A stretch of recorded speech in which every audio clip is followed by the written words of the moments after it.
पावसाळ्याचे दिवस पूर्ण चालू झालेले आहेत।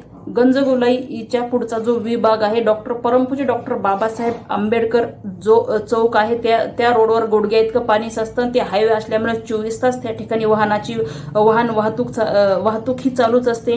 त्या ठिकाणी नागरिकांना त्रास तर मोठ्या प्रमाणावर होत आहे। ॲक्सिडेंटचे प्रमाण नाकारता येत नाही, जीवितहानी होण्याचेही प्रमाण नाकारता येत नाही।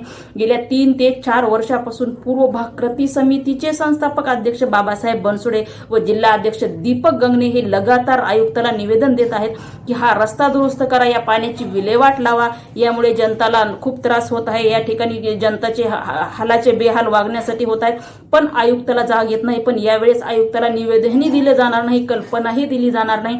परमपूज्य डॉक्टर बाबासाहेब आंबेडकर हा जो चौक आहे त्या रोडवर जोपर्यंत ते रस्ता दुरुस्त होत नाही, पाण्याची विल्हेवाट लावली जात नाही, नागरिकांचे जे हाल होत आहेत त्यांचे हाल थांबवले जात नाही, तोपर्यंत परमपूज्य डॉक्टर बाबासाहेब आंबेडकर चौक या रोडवरच धरणे आंदोलन करण्यात येईल। या गोष्टीची काळजी मनपा आयुक्तांना घ्यायची आहे। जय हिंद, जय महाराष्ट्र।